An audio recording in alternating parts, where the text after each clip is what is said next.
What a dark, dreary day it was when I decided to book a stay at the Asbury Ocean Club Hotel, Asbury Park.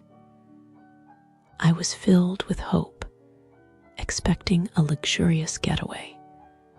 But oh, how those hopes were mercilessly crushed. As I made my reservation, they said they would put my card on hold, a reasonable request, I thought.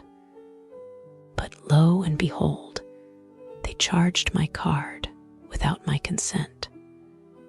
Can you believe it? I felt like I'd been robbed, my trust shattered like fine china on a cold, unforgiving floor. The credit card company confirmed it was a charge, not a hold. Buyer beware, indeed. I tried to shake off the feeling of unease, thinking maybe it was just a one-time mistake. But as I delved deeper into the world of Asbury Ocean Club Hotel, I discovered a plethora of horrors lurking beneath the surface. Like Daria Golan, I too received a call from an unknown number, disrupting my peaceful evening. The audacity. Who calls someone at 8:28 p.m., assuming it's okay to disturb their relaxation time? It's not just a minor annoyance. It's a blatant disregard for personal boundaries, a sign of a deeper issue. A lack of respect for customers' time and privacy. And then there was the issue of the room itself. Alyssa Oliver's experience echoed mine. A parking lot view instead of the promised ocean view. It's not just about the scenery. It's about the hotel's integrity. If they can't deliver on such a simple promise, how can we trust them with our hard-earned money and precious vacation time? But wait, it gets worse. The service, abysmal. Katie Beattie's experience with the pool charges was eerily familiar. You see, I too received an invoice with mysterious charges that didn't belong to me. It's not just a mistake. It's a symptom of a larger problem, a lack of accountability and attention to detail. And let's not forget about the food. Oh, the food. Zia Hassan's hot chocolate debacle was a stark reminder that even the simplest requests can be botched. It's not just about the taste, it's about the principle. If they can't get something as basic as hot chocolate right, what else are they messing up behind the scenes? But I digress. The Asbury Ocean Club Hotel's greatest sin was its failure to provide even the most basic level of service. Henry Rivera's experience with the slow service and incorrect orders was a nails-on chalkboard reminder that this hotel is fundamentally broken. It's not just about the inconvenience, it's about the erosion of trust. If they can't manage something as simple as taking orders, how can we trust them with our safety and well-being? And to add insult to injury, the noise levels were atrocious. The constant thumping bass from the pool area made it impossible to relax in my room, even on a high floor. It's not just about the noise, it's about the thoughtlessness. Did they really think I wanted to be subjected to a never-ending rave while trying to unwind? As I reflect on my experience at the Asbury Ocean Club Hotel, I'm left with a sense of sadness, of disappointment, of betrayal. It's not just about the hotel's failures. It's about the broken promises, the shattered dreams, and the lost opportunities for connection.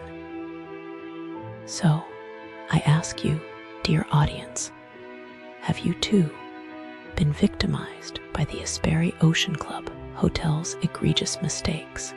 Share your stories with me, and together, let's expose the truth behind this facade of luxury.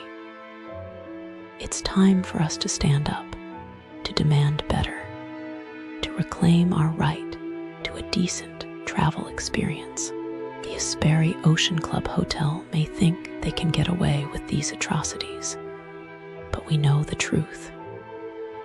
We're the victims, the silent. So I was looking into scams near Asbury Ocean Club Hotel, Asbury Park, because tourists go there and I don't want them to get tricked. It's sad, but some businesses around there, they're not always honest. Like you think you're safe, but then boom, scammed. Okay, so businesses near Asbury Ocean Club Hotel, Asbury Park, some of them, they do this thing where they overcharge tourists. Like you buy a coffee and suddenly it's double the price on your receipt. And you're like, wait, what? But they act like it's normal. And the tourists, they probably just pay because they don't want trouble, And then they leave feeling stupid, but it's not their fault. The scammer just gets away with it. Maybe the next person complains and the business pretends it was a mistake. And then, oh my gosh, there was this one time, not exactly at Asbury Ocean Club Hotel, but close, where a souvenir shop sold fake handmade stuff. Like they said it was local art, but it was just cheap junk from who knows where. And tourists bought it thinking it was special. Can you imagine? You take it home, show your friends, and then, oops, it falls apart. The shop probably kept doing it because, I don't know, people don't come back to complain. So mean. Also, some restaurants near Asbury Ocean Club Hotel, Asbury Park, they add service fees to your bill that no one told you about, like surprise, extra money, and you're just sitting there confused. The tourist probably paid, left a bad review, and never came back. The restaurant, they keep doing it because, well, new tourists do know it's so unfair. And why do people do this? Tourists just want to have fun, not get tricked. It's so, I hope the scammers feel bad, but probably not. They just find new people to fool. It's sad. The businesses surrounding the Asbury Ocean Club Hotel, Asbury Park, they're a peculiar landscape, a bit like finding a perfectly ripe peach with a wormhole running straight through the middle. On the surface, potential. Underneath, a quiet despair. It feels, frankly, as though the area is actively attempting to relieve you of your money and your good mood simultaneously. It's a strange energy. I've spent considerable time reviewing what others have experienced, and I'm left with a profound sense of disappointment.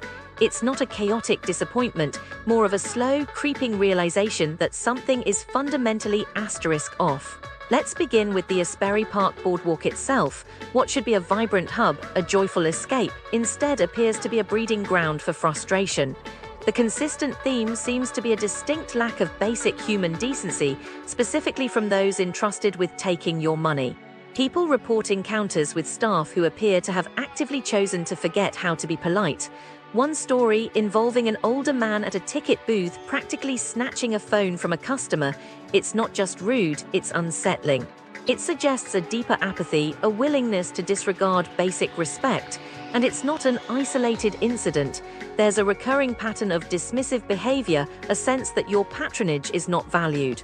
Beyond the interpersonal issues, the boardwalk itself feels tired. Descriptions like lipstick on a piggy suggest a desperate attempt to mask a deeper decline. It's not a place brimming with life, it's a place clinging to a faded glory. The security staff, too, seem to operate under a cloud of unhappiness, eager to enforce rules with a punitive spirit rather than helpful guidance. There are even reports of parking tickets issued with a gleeful sort of cruelty. It's a place where you're almost expected to feel inconvenienced. It's an exhausting place, and quite frankly, it's upsetting to think people save for these moments and are then met with such indifference. Then we move to businesses catering to wellness, like You're Wellness Studios. Here, the issue isn't overt hostility, but a chilling lack of consideration. Reports detail rude initial interactions, with a particularly scathing account of a receptionist dismissing a potential client's valid concern regarding a Groupon. It wasn't simply a refusal to honor the deal, it was the tone the dismissive attitude that struck a nerve. It implies a business that prioritizes its own convenience over building any sort of rapport with its customers. And this isn't a new issue. Multiple reviews point to inflexible cancellation policies and a general unwillingness to accommodate reasonable requests. One customer was practically penalized for feeling better and wanting to reschedule an appointment. It's a level of rigidity that feels almost adversarial. Adding to this troubling picture, there are concerns about the studio's upkeep, with reports of pest issues. The presence of termites and roaches isn't just unsanitary. It suggests a fundamental lack of care for the environment and, by extension, the clients. There's also an unnerving undercurrent in one review hinting at a potentially discriminatory environment, observing staff dynamics and a perceived unwelcoming atmosphere towards certain individuals. It's a place where you might feel subtly but definitively out of place. Moving on, we encounter Talulas, a pizzeria with a surprisingly large number of dissatisfied customers. The primary complaint: a fundamental failure to deliver on the promise of good pizza. The descriptions are consistently bleak, gimmicky and poor quality: soft dough with tomatoes, no flavor, no crisp, no crunch. It seems the kitchen has confused style with substance, and the issues don't stop at the food itself. Reports of cold, burnt slices and excessively long wait times, even for a simple order, suggest a chaotic and inefficient operation. There's a consistent theme of overpriced mediocrity, a sense that you're paying a premium for something that wouldn't pass muster at a highway rest stop. The service isn't much better, with stories of rude staff and conflicting information. One reviewer recounted being told